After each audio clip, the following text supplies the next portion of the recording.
This is another episode of Standup Comedy, your host and MC, celebrating 40-plus years on the fringe of show business. Stories, interviews, and comedy sets from the famous and not so famous.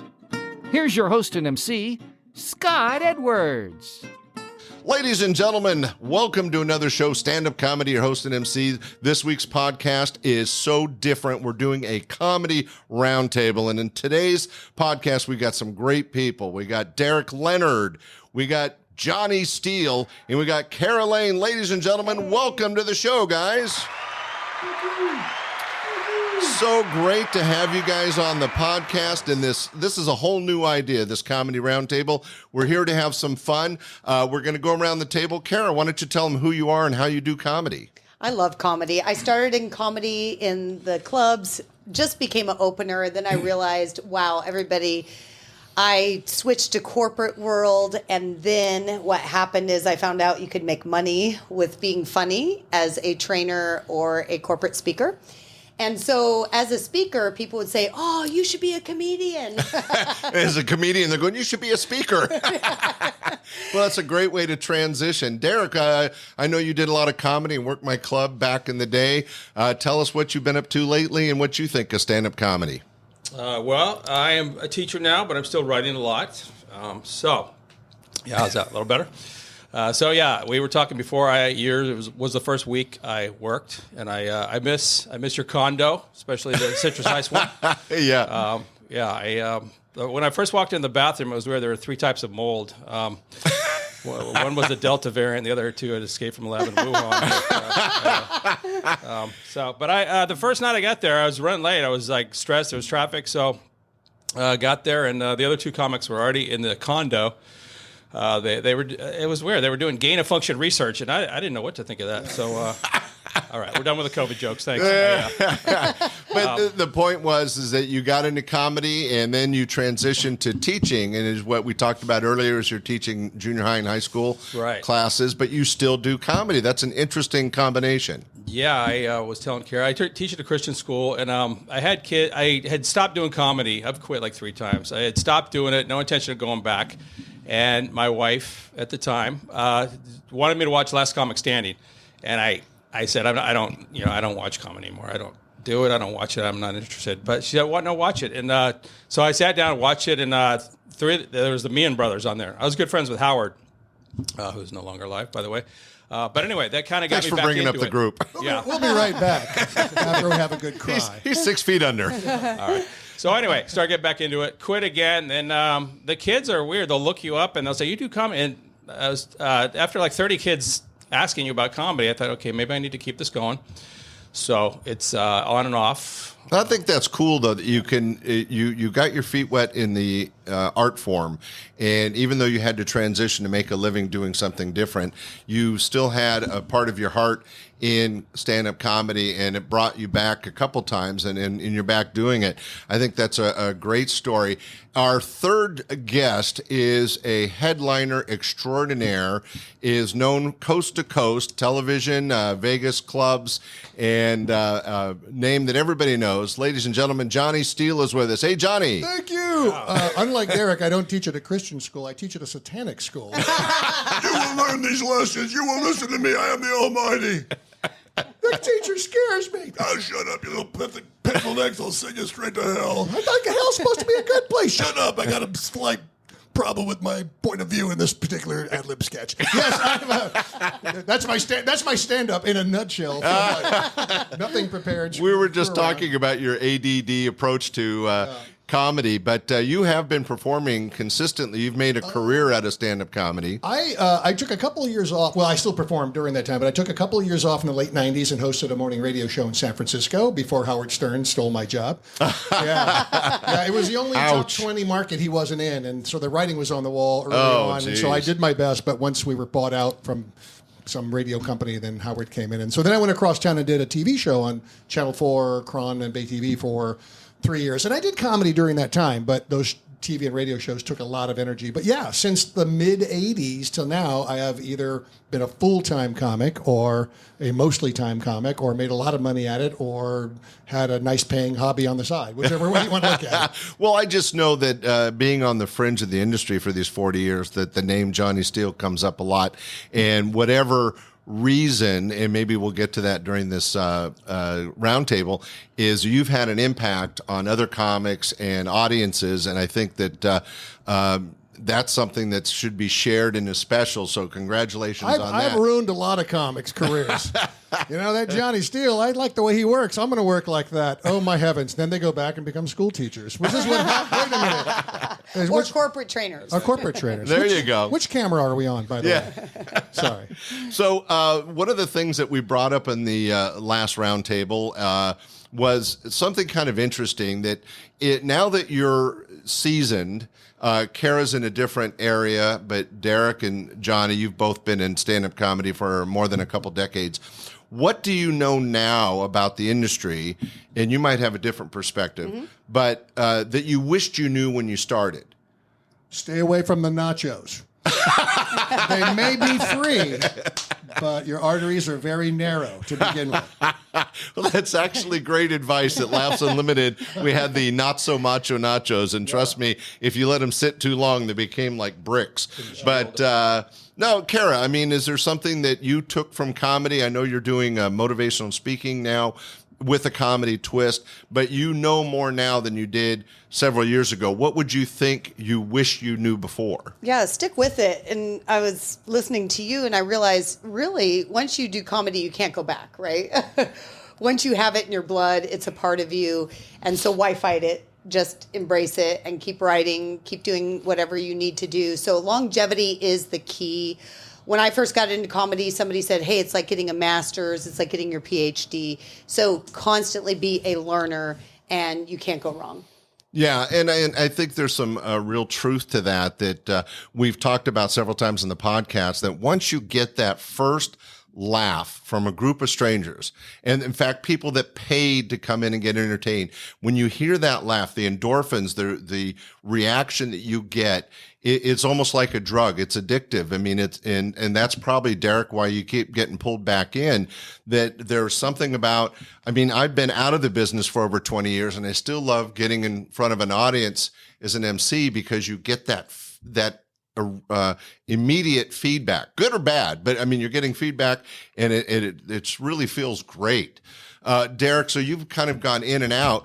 What would you say that is somebody that's been in and out of the business this long, you wish you could tell the open mic Derrick Leonard? I would say write more, write all the time, whether you feel like it or not. Force yourself to write. And I didn't write nearly enough.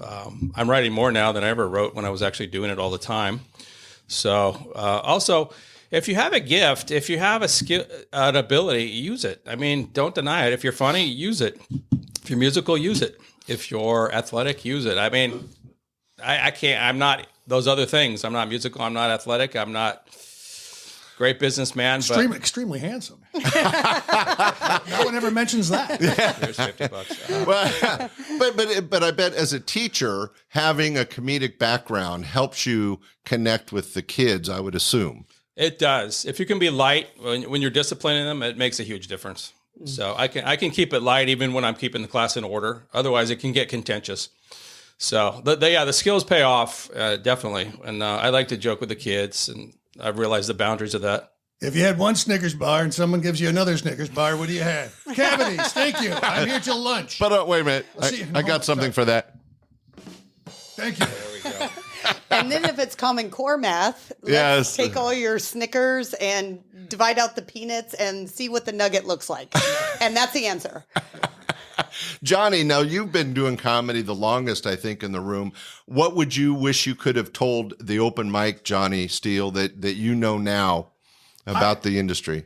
Well, the industry as a whole, probably we need a whole nother show for the industry, I think, probably for LA and all that, and a whole nother, well, go to LA. That's the first thing. As a friend of mine told me once, after I had won the San Francisco comedy competition, was headlining, a friend of mine at a gig once said, Johnny, are you aware LA is where the cameras are plugged in? Which, That's a great line. Great line. I think it was Tom Rhodes, actually. That's perfect. I think it was Tom. I don't remember. So, at a point, if you're serious about fame and showbiz and that, if you're doing it as a hobby and all that's fine. But if you at any point want to go to that next tier, there is almost no way that you can do that from any other city other than LA and New York. And it's what I really didn't understand well. And I'm an ADD guy, and I was in my 20s and 30s going on the road. I was on Chicago this week, Seattle the next, come home for a week, off to Boston, off to Philly. Why would I want to go to LA and sit in traffic and go to North Hollywood and audition for a Granny Goose potato chip commercial? It didn't speak to me. But as far as performing goes, I would say this is the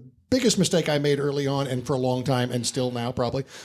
Record every set. I was a jock. I played football and there's stuff. And the first thing you do, whether you win or lose, is you watch that film and see what happened, what went on. I see comics get on stage, whether they have a great set or a bad set, they get off and they've not recorded, or they've recorded their set and they don't watch it. I don't know if this is totally true, but I think it is. I think George Lopez, you might know this, I think he would record, even when he was a special event at the Punchline, meaning no comps, no discounts, packed house, tickets twice as expensive, he still would record every set, audio record, and allegedly get up the next morning and order in some breakfast, I suppose, and then sit there with a legal pad and listen to that set again to try and find something, some place where he was mumbling, some place where he said the wrong word, some place where it lagged, I suppose. And I get up like a madman, run around the room, ad-lib 12 minutes, 15 minutes of new material in an hour-long set. And, I'd get off and my wife would say, did you record that? I'm like, no. And then she'd call the club the next day, like at Throckmorton in Mill Valley, and then said, well, did you record? Yeah, we do have a digital recorder. We'll dub a set for Johnny and send it over. Oh, that's cool. Yeah, and then, of course, a week later, they sent that tape. Did you listen to it? Oh, no. It's a hard thing to do, so do it early and on. You start watching yourself and you're like, oh, I'm too fat, I'm too this, I'm too that, and then you just get away from it. But when you're on stage, you don't know. You don't know that you've got your finger in the mic stand, you're fiddling around and it's annoying everybody. You don't know that you're pacing around, and it's just to what end? Bouncing a soda can on the table, right? You just don't know. I had a joke, folks. I had a joke for years, and it just stopped working. This is 100 years ago, and it was about Sonny Bono, and I won't bore you with the whole joke because it's out of context in the 21st century. But the joke, I kept saying, somebody realized he was a Republican senator, and all of a sudden the joke stopped working, and I couldn't figure it out. And one night, someone from the audience came up and said, Sonny Bono was a Republican congressman. And just somehow I was, and that, as you know, being performers, I was surprised the audience would catch that nuance. That's interesting. It just takes enough people in the audience. It doesn't need to be everybody. It just needs to be 30 people out of 200 who suddenly go, wait, what? Yeah, what that does is it creates the skeptic. So now they're like, ooh, do I believe anything this guy says? That's true too. Oh, it throws, yeah. So record your sets and look at them. It is I know people who would drive to the club, they live 40 minutes away, stand in the back of the room, chit-chatting with their buddies for an hour, get on stage for 5 minutes, do the set, chit-chat, drive an hour home. You spent 3 hours and you're not, for a 5-minute set, you're not going to look at that. And here's another great idea. We did this a little bit early on, but not enough. Videotape it if you can, and bring a few buddies over on the Saturday and order in a pizza, and you guys watch each other's sets and be a little critical about it, Oh, interesting. That's a little more harsh, but you would learn a lot. Get some eyeballs on it. I did that to Derrick. He quit for 7 years, but I tell you what. Hey, thank you. I'm here all week. Then I'm bummed. I am going to add something to this. So I did a TEDx talk, and this thing was down to a science, down to a T, and everything you're talking about comedy is, that was a dream to be on that TED stage. And it comes down to the fine tuning. You're right. Why not? I watch myself. I film myself over and over again to be ready for that stage. And I still to this day could have made it even better. And now it lives on there. Your comedy, your speeches, whatever it is you're doing, it's your legacy. It's your book. It's the thing that lives on. So it's worth looking at it and refining it and keep everything going with making it better. So, but these are all. Go ahead. Just one quick note on that. Yeah, cross train. I did a little bit early on. If you think you want to be a stand-up, great. Take an acting class. Take an improv workshop. Ray Ingen, who is also on your podcast, he's a speaker. He's a Toastmaster. Anything you could take a voiceover class. They're available to you. anything you can do to, Because you'll learn something. You'll learn something, and you may not use it, but you probably will. I see so many comics, they get on stage and they go, this is how their act is. I already said go, and then I said, and he said, and I go, and I'm on, she's like, and I'm going, I'm like, hey, why don't you just stop a second and act it out? I was having an argument with my mom the other night, and I said, Mom, you're making me crazy. And she said, oh, I should have never had you. Is that so hard? Right, add the dialogue. You don't have to go to Juilliard with Robin Williams to be lazy. That's not, Jay Leno taught me early on when I worked with him a million years ago.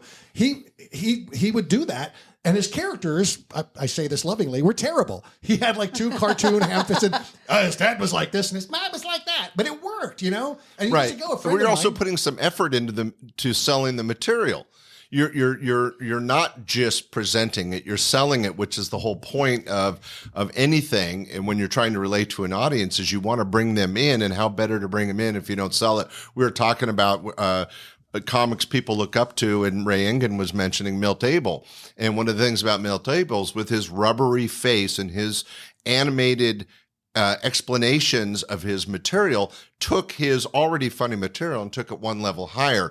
But all of these things are great suggestions and stuff I have in my online comedy course. But let's see how it worked. So let's go back. Do you remember your first joke or bit? Oh, absolutely. I was telling you about it the other day. It was about Adam and Eve, and I worked at Weight Watchers at the time, and I was like, hey, she chose to eat the apple because it was only worth 2 points. And it worked. Well, see, every that time. works, right? People can relate to it, but that's a good first joke. Derek, do you remember your first joke or bit that worked? Yeah, it was like a minute long when I started, and I trimmed it down to like 7 seconds. Driving through Berkeley, I got pulled over for not having a Grateful Dead sticker on my car. That was the joke. Worked way back when. It was funny. The thing is, for us over 50, it still works. Right. But I mean, it had so much stuff I had to chop out. That's a learning process. Yeah, editing. Knowing what to keep and what not to keep. But going to what Johnny said, if you listen to your sets, you hone that material down. But let's go to Johnny, the king on the stage. You remember some of your early material? I was on my way to get a master's degree at San Diego State, and wisely halfway through, I abandoned it for this career. And I was living down there, and there was an open mic at Comedy Store South in La Jolla, California, and I signed up. And I was just in the laundromat the day before, and they had those little tiny laundry things, and I just grabbed it. And typical of me, I didn't have a real plan. But at that time, a show called Fantasy Island was on the air, and there was a little tiny guy named Tattoo. The plane. There's so many celebrities in L.A. I tell you what, in Southern California, I think that Tattoo character's doing his laundry at my laundromat. Look at the size of this thing. I found a size 000 pair of underwear in the dryer. I don't know what's going on, but there's celebrities everywhere. Oh, that's funny. I just remember because it was my first and only, well, not only, but use of props on stage. But I just found it, like the day before, and I thought, a small, teeny tiny soap thing. Yeah. But it worked, and the reason it worked is everybody could see and relate to that little soap because everybody's been to a coin laundromat and seen that stuff, and you were able to turn that into LA funny because of all the celebrities, and Tattoo happened to be hot right then. So you could have come up with anybody, Mickey Rooney, if it was a decade earlier. Sure. And I did another thing that I didn't realize till later. Thanks, Derek. Yeah, I did another thing that I didn't realize till later. I think one of the most important things is a distinct, clear point of view, which I've never really had. but what that did is it told people immediately in the room, I'm not from here. I'm from San Francisco. I'm visiting here because I'm going to school. And boy, you must have a lot of celebrities and famous rich people here. So they told them a little something about me for them to hang their. I mean, I was up for a lot of these late night TV shows, and I actually came within weeks a couple of times. But there are a lot of reasons. One, I don't plan my material, and you have to plan your set out. But the other was I didn't have a distinct point of view. And all of these TV shows, and this is true in all speaking and everything, people need to know who you are immediately. And on some of these shows, they said, if the audience can get an idea of what your point of view is before you even do your first joke. And so how are you dressed? How do you skip out? Do you skip out to the mic energetically, or do you drag yourself like, say, Larry Bubbles Brown does? And another thing was to make an immediate bond with the audience. So if you have a joke, let's say about, I don't know, you live in, where are we now? Sacramento, let's say, and it's really hot all the time. I don't know. You get on stage and you say, boy, I live in a town that's always blazing hot. Wasn't it beautiful today in Manhattan? And everybody applauds. Applauds. And then you've made an affirmative bond with them. So you've said something, they've agreed, and you've made a little tiny bit of a relationship where they like you. But I'm going to point out something, Johnny, because we were talking before the podcast and now during the podcast about you keep saying how you are kind of ADD and you're kind of all over the place and you don't have a plan set. And yet, just in the last few minutes, you've pointed out 3 of the key tools that make stand-up comedy work that you do naturally and probably don't realize. I don't know if I do. I was with Derrick a couple of weeks ago in Vallejo, and I think my opening joke was I take a big swig of my beer and say, I don't endorse drinking and driving, ladies and gentlemen. I normally don't have a beer, but hey, if I'm going to have a few beers on stage and get in the car after, I'd like to do it in a town that doesn't have enough money for police. The last thing cops are worrying about in Vallejo on a Saturday night is a 60-year-old white guy who's had 2 beers. Look out. Bring me another one, bartender. Come on now. And so I used to back in the middle of the. I bet it did. Yeah. Well, they work because, I mean, there are people on YouTube who'll tell you why you can use a reference and make it work for you. But yeah, it didn't always work. I remember during the bottom of the housing collapse, Antioch, of course, was one of the places that was hardest hit. And I remember opening one night in a huge theater with 300 people saying, good to be out in Antioch. Antioch's new motto, buy one house, get one free. So there's a big burst of laughter, then and then you spend 5 minutes winning them back. Right. My wife used to say, I think that's what you liked. You got this ADD thing and you don't want to go out there and kill. You want to push them around a little bit. And then when you think you've lost them, win them back and then push them again. Yeah. Which I'm not suggesting listeners do, but it's it's interesting because a few comics like yourself have made a career doing comedy, and we're all different. I mean, of course, I'm a producer. I don't count. I'm not a comic. But we just had other comics in the room here, and we're all different here at this table. But there are comics, Bobby Slayton, for example, that is not in any way interested in being friends with anybody in the audience. He's going to go out and share his opinion, do it in a really funny way that everybody can relate. There's been a few others, Bobcat Goldthwait, Sam Kennison. I mean, there's a few that they were funny, they were able to relate to the audience, but they weren't necessarily going to be the audience's best friend by the end of the set, yet they're still funny. So there's a respect there, and they were able to connect with the audience. Michael Meehan comes to mind. He does not describe Michael, but Michael doesn't try to bond with the audience. He is doing this bizarre, abstract, Monty Python-esque Salvador Dali thing, and you either get on board or you don't. And that's very rare, too. I don't see a lot of comics who get up there and are not real. I mean, he wants to have a good set, but he's more interested in delivering these surreal, abstract bits that have popped out of his head. He'll pull a letter out of his pocket and read an open letter to the pigeon in his neighborhood. Don't tell me, crapping on the cars. He puts it back, and that's the end of it. No segue, nothing else. And you either get on board or you don't. And I always respect that and love that. It's the exact opposite. Well, not the exact opposite, but it's the other end of the field from comics who go up and pander, and that's right. Comics who don't tell the audience exactly what they think they want to hear, which I generally. Well, there's a few people that have made a good career. Paula Poundstone comes to mind. Emo Phillips come to mind, where their persona on stage was that they don't see the world the way everybody else does. And what was interesting is that they were capable to get the audience to see the world the way they do through the humor. I mean, through that gift of being able to make it funny. But if you sat down with Paula or Emo, there's nothing normal about the conversation. Cara? So I was in Australia and I found out they don't really like us Americans. I was shocked because I'm like, hey, you guys, we love you. We love everything about you. Your koalas. We love your kangaroo. We love the outback. I mean, we go there in America. So, as you can tell, I have an accent. And they all laughed. And then in order to gain their respect, I finally said, okay, so let's make a little deal.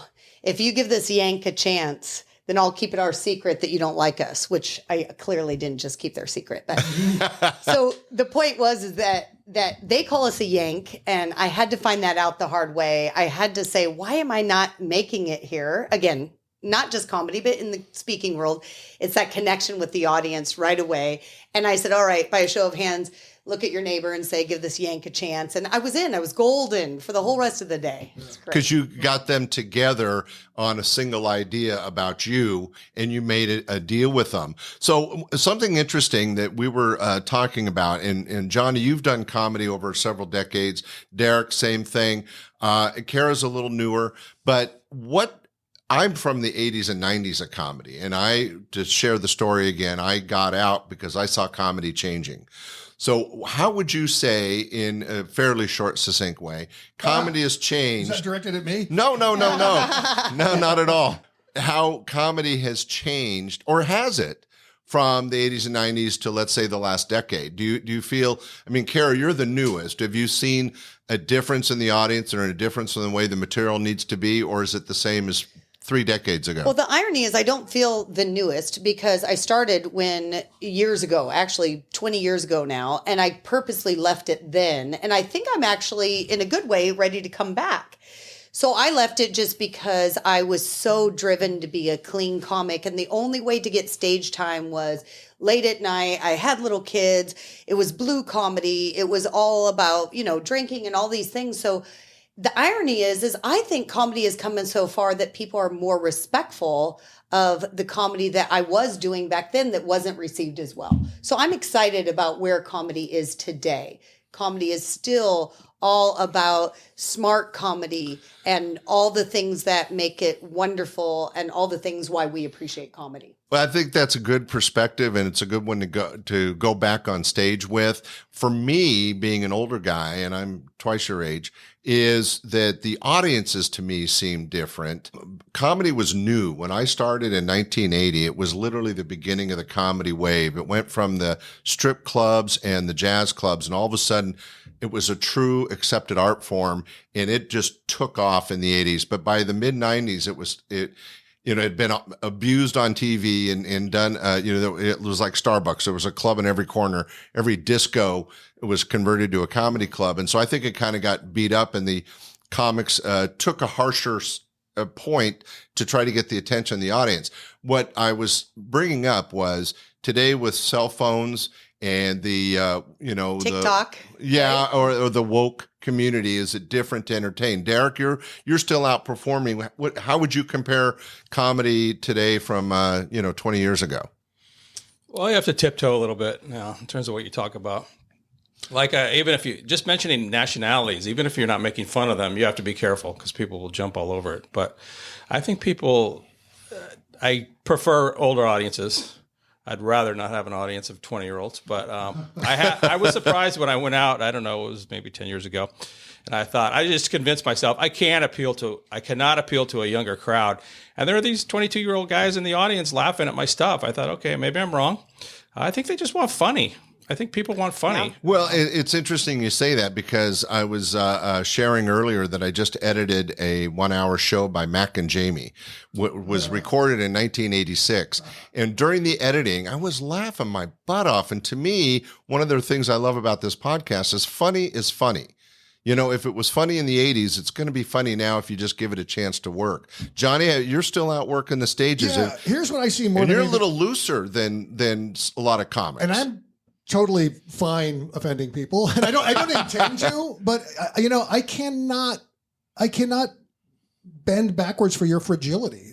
We live in a world with all sorts of different ideas and opinions, and there seems to be a generation that thinks that they know everything and that they are the moral, leaders of the world. The moral guides, yeah. And that nobody 10, 20, 30, 40 years older who's lived longer than they have and traveled the world and read 1,000 books could possibly know more than they have when they moved out of the house last year and spent 6 hours a day on TikTok. But I think this is, so I don't really care, because here's the problem. You cannot satisfy them. You cannot satisfy.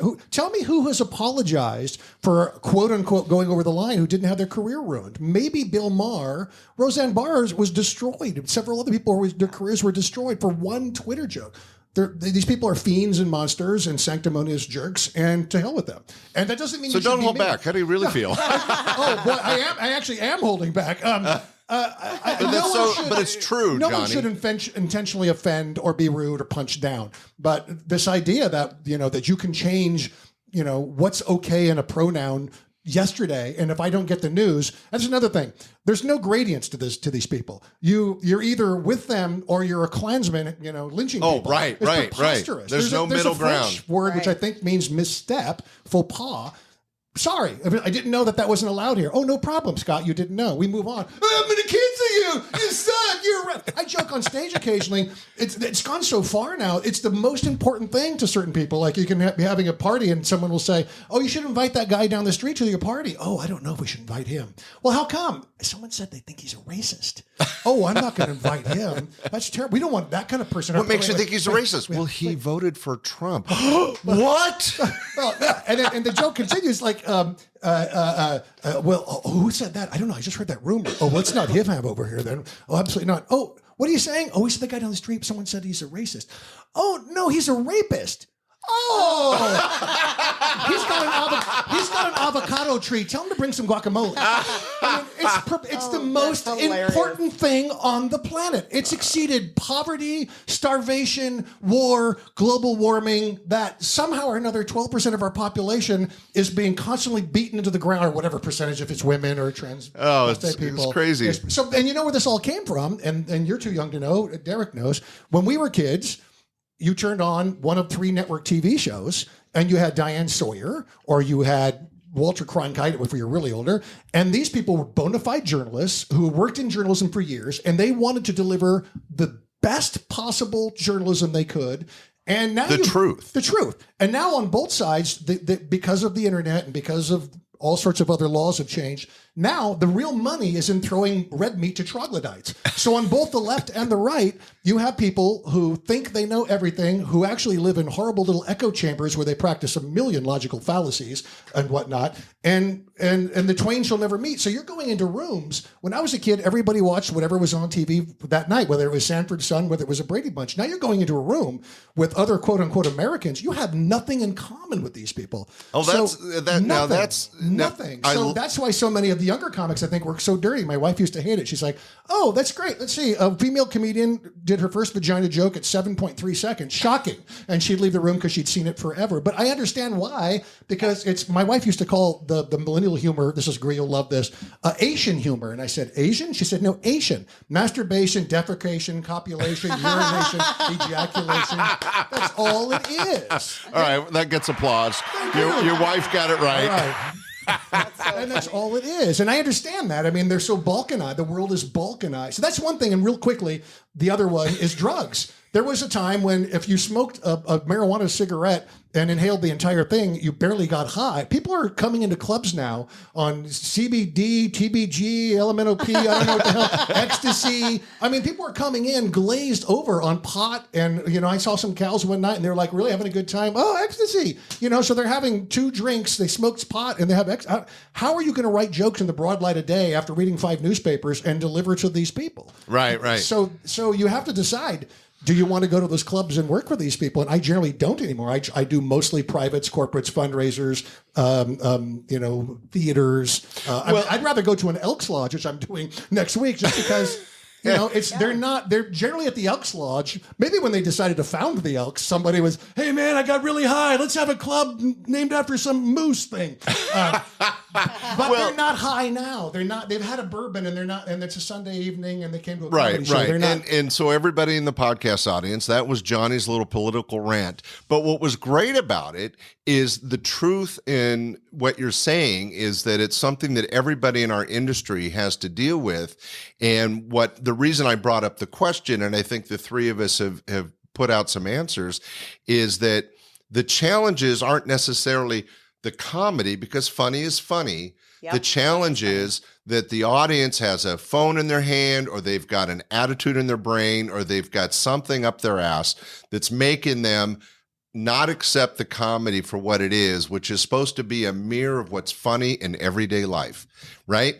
And I think you nailed it, Johnny, and that these people don't seem to have the connection that we had when we were younger. They don't have the attention that we had when we were younger.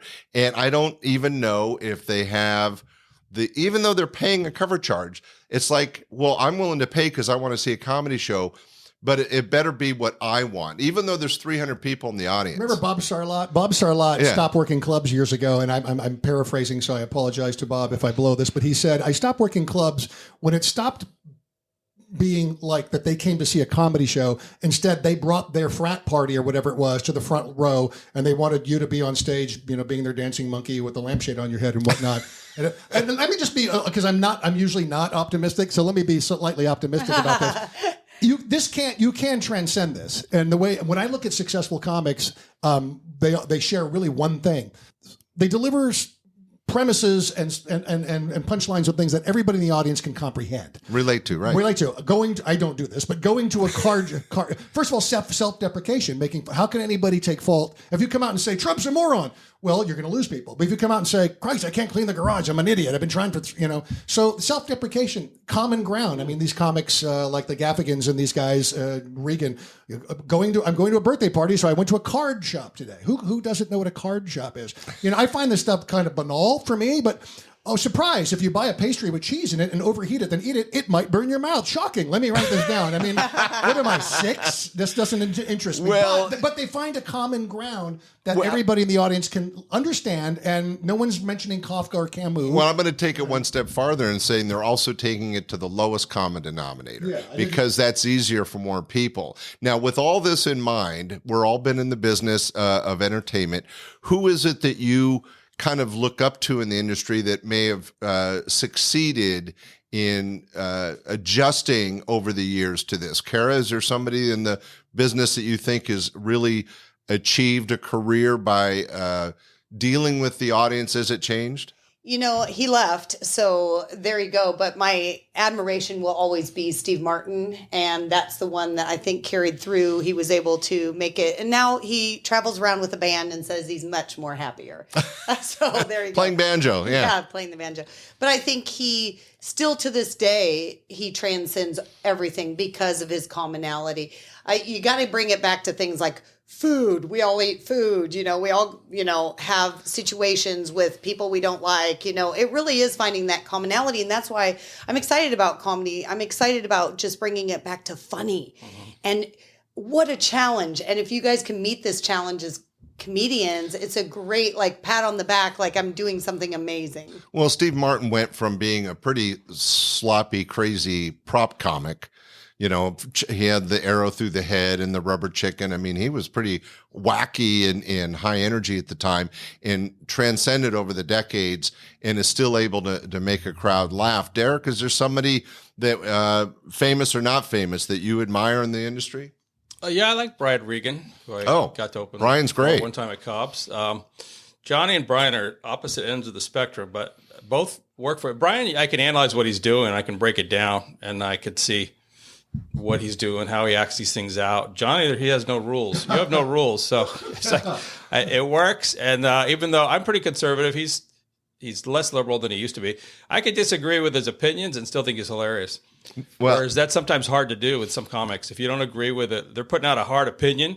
But if you're on the other end of the spectrum, you just tune out. But Johnny can be I might totally disagree with a take he has, but the way it packages it and delivers it, it's hilarious. I often, when we worked together a few weeks ago, I gave a little bit to both sides of both fringe sides. So no, you've moved over. Yeah, you're not where. Are you mellowing with age, Johnny? No, you know what it is, and I won't go into this at great length. But I moved to Berkeley 20 years ago, and nothing will challenge your leftist politics longer than living and ground zero of fruitcake. It's like Portlandia meets 1952. Oh, that's so Soviet funny. Union. It's lunacy. They actually spend time renaming the manhole covers so that you raise your eyebrows and look it up. It's a fact because manhole is patriarchal. Because most people, the homeless, are they people, he/she covers now? I'm sorry, covers. I can't tell. I can't tell you what I say on stage because I work pretty clean normally. But that's.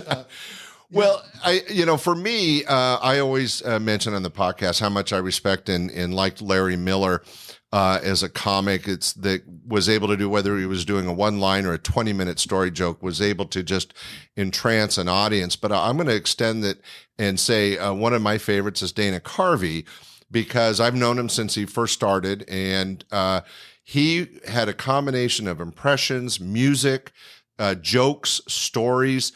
he really could bring all those different variable types of comedy to the audience. And I always had to have a respect for that because other people have tried and not succeeded, but he was able to pull it off in all those different areas. Johnny, is there somebody that actually you look up to or think did it right? You know, just to take a slight sidestep, shocking with me, Your Honor, I'd like to address another issue. You only get 3 topics when you go to the doctor. I'll note this. There were comics who struggled and said, I'm not going to work these venues for these people anymore. And one guy, and you remember, Rick Reynolds was a comic who was very edgy and very irreverent and I wouldn't say he had trouble. He was a headliner. I wouldn't say he had trouble in clubs, but he did have fist fights right off the stage. So that's trouble, I guess. And at one point in the 90s, he said, I'm going to take these jokes and I'm going to add ideas to them and I'm going to add more pathos and I'm going to do a solo show. And it was Rob Becker is known for having Defending the Caveman, probably the biggest one-man show. But this was a very different. Rob Becker, I think, was a little more in line with the Brian Regans and Jim Gaffigans. Yeah, it was more about marriage, and everybody could relate to it. Nothing threatening, Single nothing and marriage. shocking, and all that. And Reynolds was a much darker. It was a dark show, and it was brilliant. It was filmed for HBO at one point. But I think you can find it on YouTube now, and it still stands up. It's dark. I mean, there are places where he talks about after his dad died, his mother dating various women and, waking up to see that person abusing them or abusing him, the kids, and living and growing up in that. Yet it's terribly funny and dark and edgy and has an upbeat ending to it and whatnot. So I just remember early on when I was struggling in the clubs because you go in on Saturday night and it's just a bachelorette party drunk out of their heads in the front row. And you wanted to do this thing about, the Middle East.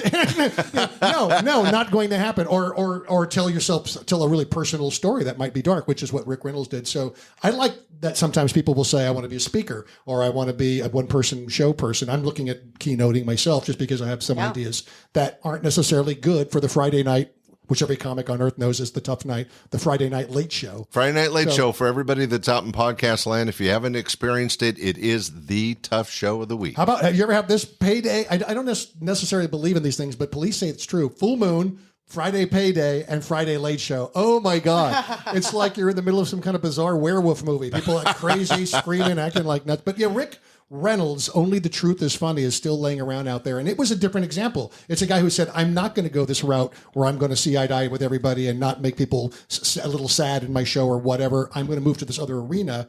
Now that's a theater and you come in and there's no waitresses and, there's not the kind of crowd. You charge more for it. And so he did that. And it was, and still is, I think, one of the greatest solo shows ever. Well, that's a great tribute. And it takes to the point that you need to find your audience. So there's another one, Bob Duback, who does mostly one-man shows now. And he takes a whole another variant where he's talking about marriage and math and the use of the English language and how words have different meaning.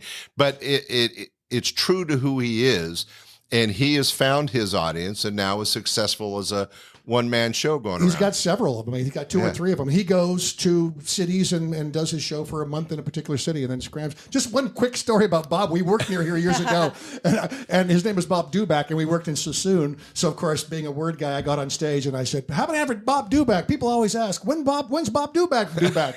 Oh, he's coming to Sassoon. When? Next week. Sassoon? When's Duback? Sassoon.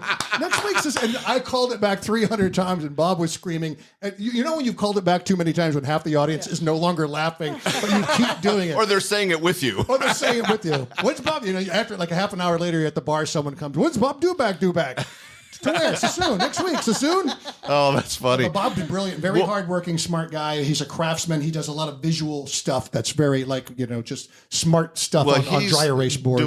He's kind of taking what Johnny does and what you do and put it together. He's doing, Yakov Smirnoff's doing something very similar. He went through a bad divorce and ended up getting a degree in psychology. And he melds comedy with teaching about marriage and relationships. Bob Duback is doing what you do, Cara, which is public speaking, motivational speaking, but he turns it into a one-man comedy show. But he's got a message, and it's all the same but different. It's interesting.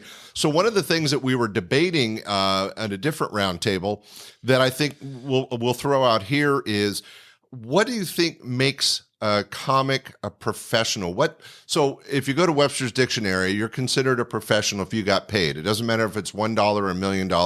If you get paid to do what you're doing, you're considered a professional. However, as a producer, I would have different standards.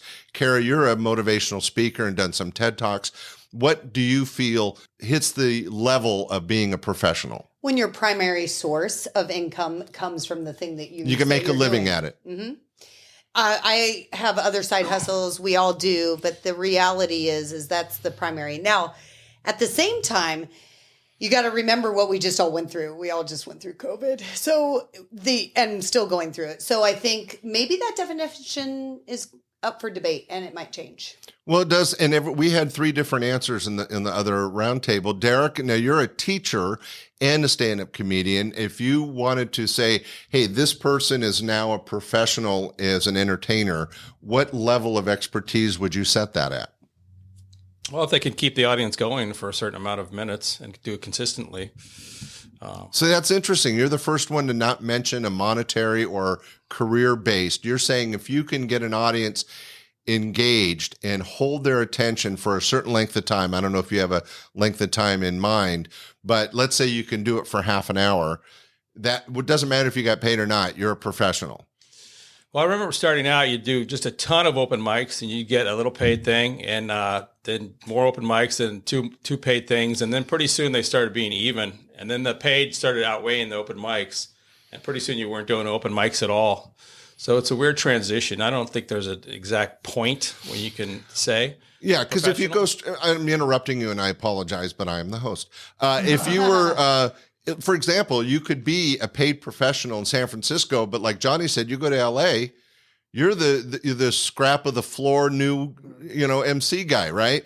So you're a professional in San Francisco, but you're not in LA. So again, the money is not necessarily the standard, I think. I think, Derrick, you hit a good one. If you could do a certain amount of material consistently, that might make you a pro. Johnny, what would you say? Just, if you act with your career and on stage the exact opposite of how I've acted for 30 years, you might be a professional.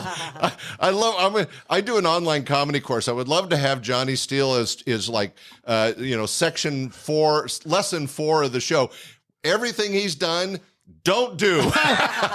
You're going to forget this, of course, if you already have. But one time you told me I should dress better because I think I was windsurfing all day, and then I showed up to your club and I had long hair and I had like twigs in it and tules and whatnot. And so you told me that and in a kindly, professional way. And then so the next day I went out to a thrift store and I bought a pajama top and surgical pants and came out barefoot with that and I think like a fez cap or something like that, just because that's just to get my goat. Just to get your goat. That's so funny. I don't remember that, but that's funny. You had a bunch of little like Tootsie Toy Matchbox cars one time on a little highway or like a shelf there, and I went one time to like Chinatown somewhere and bought an entire you remember this box of those little things where you pull the string and it pops out the other end? And I blew them off the car and off the roadway and I did a thing. It's Gaza Strip Highway tonight at last. And I just blew all these cars off. Well, I think you were out of the room that night and the crowd was staring at me. So don't do the exact opposite of what the manager, who's a kind gentleman, tells you to do, and don't take a bunch of firecrackers and blow the set up. Oh, you love this. Remember one time there was a magician and he pulled a tablecloth off the top. And that was his closing thing. Who was that? I don't remember. There was a guy who did that pull the tablecloth out thing. And so you remember this? Yes. I snuck in before the show. I found out what time the first person opened up. I snuck in and I got a box of thumbtacks. And under the cups and things on the table, I thumbtacked the tablecloth. And so at the end, he's like, "Watch this." Voila. That might have been Dave Strassman, but it might have been. That's so funny, and I actually remember that. Don't do any of that. And of course, I denied the whole thing. But of course, who would have put 6 thumbtacks? So his final closing finale would he threw the table into the audience. Yeah, and he was trying to pull the cloth out and have everything, the plates and everything, stay where they were. That was his finale, and instead everything went flying. The plates went flying. It was so freaking funny. He did it? But it was funny to everybody but the comic. Sure. Because that was his close. But and you mentioned how Cody Blaine just left, Cody Blaine, and he talks about how I gave him some what he thought was harsh advice, but it was honest advice. And he took it, and it turned out making him a better comic. And it was obviously similar with you, Johnny, is that here's this really funny guy, but I think he's losing a percentage of the audience because he's dressed differently than his act is being presented. And so I tried to give some helpful advice, and like a good solid headliner, Johnny ignored it and went the other way. He came in pajamas. Well, everybody looks at comedy differently. Some people are actors and they're acting like comics. Other people are improv people and they're trying to rein it in a little bit. I just always sort of saw it as a fun house. I sort of saw it as summer camp or the frat house. I mean, I had jokes and I had things I wanted to say, but I always wanted to play and push the boundaries and have fun and not just go out there and recite the same thing that I've recited 480 times that year already. So that's how I approach it. And it worked some of the time. No, it worked for you. Occasionally. And what's interesting is we have Cara and Derrick and Jonathan in 3 different ways to approach the same art form. So even though this is a comedy roundtable and we're all kind of sharing ideas, we're all really different. Cara's a professional public speaker, which means that you have a script, you pretty much stick to it. Derrick is doing stand-up comedy, which means you have a script, but you also have to be willing to improv and flow with the audience as the evening goes on. And Johnny is the other end of the spectrum where you don't really need an outline. You have the confidence that you're going to be funny and you're going to take cars on a shelf or an outfit or something and make it funny for the audience. So what's fascinating to me as a producer, and you have 3 different acts that are approaching comedy 3 different ways, and guess what? They all work if done right and done professionally. So I would argue with you that you were too slipshod. You had the confidence and the sense of humor in you to take that crazy improv, devil may care, as Steve Bruner was saying, shotgun attack at the comedy, and you made it work because you've got a solid career on stage. And I always knew that I had something in my hip pocket that I could get us out with if I had to. And let this be a lesson to young people or anybody. People always say, can anybody, because I do comedy workshops too, can anybody be funny? This is one of the only careers, I think, there's no pre-requirement. If you're going to fly a plane out of Sacramento Municipal Airport, you're not going to do it anytime soon if you've never flown a plane. You got to have a license, go through the training. All that. You can, and I do workshops occasionally where it's 0 to funny in 6 weeks or 0 to funny in 8 weeks, where we try to find out who the people are, what your soul is, what your point of view is, create 2.5 to 3 minutes of material, and on the final night, deliver that 3-minute set. And nobody has ever failed to get on stage and plausibly pull it off. Are they polished? No. Are they going to, be headlining clubs soon? No. But anybody, if you do it right and you get some help, can get on stage. There's no prerequisite whatsoever. You just have to want to get on stage. Yeah, I'm always trying to encourage people, even if you don't plan to make a career out of it, get on stage. Get that out of your way once or twice. Even if you bomb, you're going to learn something about yourself and be able to share something with the audience. But Johnny, I think you really provided a nugget there that everybody in the podcast audience should pay attention to. And that is one of the reasons he's comfortable and confident being loose and improvisational on stage is that as a pro, you always had, as you put it, something in your back pocket. I've seen Gary Shandling and Bobby Slayton and other comics go off on some tangent. And whether the audience went with them or not, they knew they would get them right back because they had something that was gold, a nugget that they could always go back on and bring that audience back. So that's a great piece of information and advice. So we're going to wrap this up. We've had a lot of good information and a lot of sharing. But before we do, let's ask each of you, if you were going to, and Johnny's already doing this, Derrick's a teacher. Cara, I think you're inspirational. So this might be really easy for the 3 of you. But if you were sitting down and talking to somebody that was thinking about stand-up as a career, would you have some advice or something that, or maybe tell them, hey, don't bother? Is there something that you take away from the industry, from the art form that made a difference and changed your life? Yeah, I get really sad sometimes because I think some of the funniest people aren't in stand-up that should be. And so that encouragement I would like to give, if you're that person and you're self-doubting, that you would just keep going and try it, because I want to hear your comedy. The world deserves to hear you. Please don't give up. And there are so many geniuses out there. They say the richest people on the planet are not alive, they didn't create wealth, the richest people on the planet are those that are in the graveyard. Because in the graveyard are the people that the books have never been written or the comedy was never done. So if you're just new to comedy, please, you don't want to be like me, actually. You don't want to give up. You want to keep going and not have to come back to it. I just want you to keep with it, because the fact that you have a desire to be in comedy shows you have humor in you. So keep going. Yeah, share your story, whatever it takes. Derrick, you're a teacher and a comic, so I'm really fascinated to hear what you would recommend to somebody that was interested in this art form as something, whether you did it professionally or for a career or not, just for fun, what you would tell them. Well, I would start studying it, and with YouTube, that's never been easier. When we started, we used to have to go hang out at the clubs and watch 50. That's so true. It used to be a real visual live thing, and now it's all over. That's interesting. So you can see what people do, see what works, and then get a comedy friend. I've had a couple different friends over the years, and they can encourage you. They can be honest with you. And they can tape your sets or tell you what you did right or wrong, or take notes. I do that for people when they're on stage. Take notes, what they did right or wrong. What I add this tag. You need to pause after that one line. Super helpful to have a friend, because you get discouraged. You have a bad show. It's like, why am I doing this? We've all been there. Yeah. So that would be my advice. And if you have the gift of humor, you have to turn it into the skill of stand-up comedy. So it takes time. Yeah, it's something that you should try, but you need to be committed, persistent, and consistent, and give it an opportunity to gel.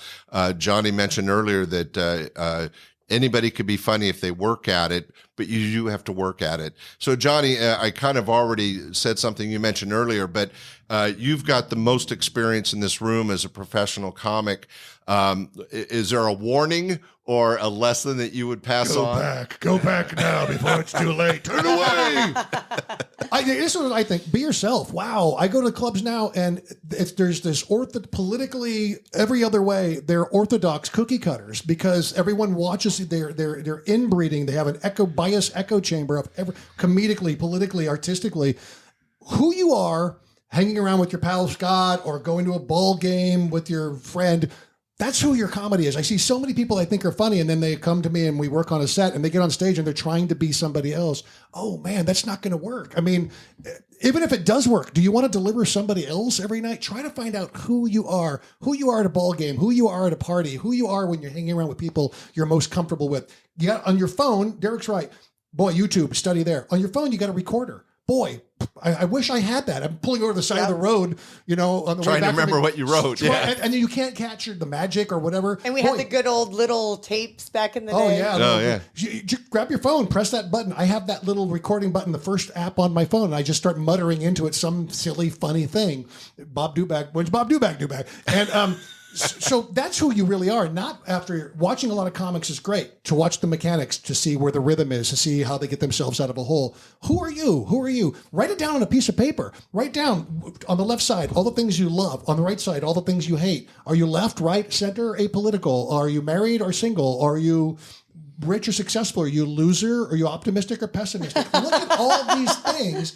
And in there, my manager used to say to me that I was like a rocket. This was down in LA, big manager. And he'd say, you're like, I forget which Apollo rocket was that went up like 2,000 feet, spun around and blew up. He's like, you've got all this power and all this energy and no gyroscope. He used to say, distill.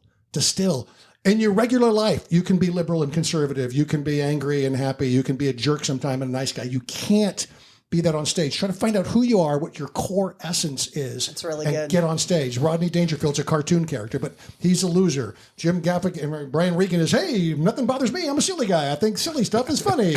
If you watch the Rick Reynolds show on YouTube, Only the Truth is Funny. Is the name of it right? Only the Truth is Funny. He's an edgy, dark, smart guy. find out who you are. Try to figure out who you are. And I think Jonathan just nailed it. In fact, all three have, because if you work at something and want to put yourself out there and share your voice, and you want to be consistent and make sure you watch some professionals and present yourself as a professional, and then be yourself.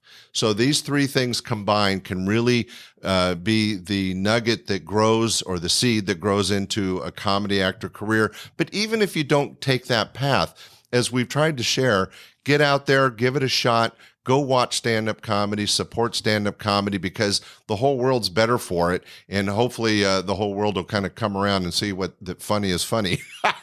But it's been a great comedy roundtable. I want to thank my guest, Cara Lane, for being here. Yeah, thank you for having me. Derrick Leonard, Johnny Steele. Before we say goodbye, it's your last chance. Would say goodbye in a way that is all Cara Lane. All right, everybody. I love people, so I love you. Whoever's listening right now, you're loved. Oh, well, I know we won't hear that in a few minutes, but Derrick, how would you say goodbye? Can't top that. One little tip I forgot: when you get a premise coming into your head, write it down that second, because they fly away. Like 4 seconds later, you cannot remember things you thought. Well, like Johnny said, record or write down. And you said earlier, you got to write. I will text myself an idea when I have it at a red light, so I don't forget it. So there's the teacher in the room. He's saying that even though he's saying goodbye, he's leaving you with a lesson. Thank you, Derrick. And Johnny. And I'd say this: if an old friend who used to book you asks you to drive like 600 miles on a crowded freeway for no money in a hotel room outside of Sacramento in the summer where we turned off the air conditioning, by all means, go to that, because today I'm a perspirational speaker. I've decided that it's like this is like, you know, we couldn't It's record. like a torture team driver. Yeah, we couldn't have recorded this down when they were making the Panama Canal, unfortunately. So we must keep being funny. Stay awake for next question. Well, ladies and gentlemen, that's been our special Comedy Roundtable podcast. Thanks for joining us. We'll be back next Sunday with another great show. Bye. We hope you enjoyed this episode of Stand-Up Comedy, your host and MC. For information on the show, merchandise, and our sponsors, or to send comments to Scott, visit our website at www.standupyourhostandmc.com. Look for more episodes soon and enjoy the world of stand-up comedy. Visit a comedy showroom near you.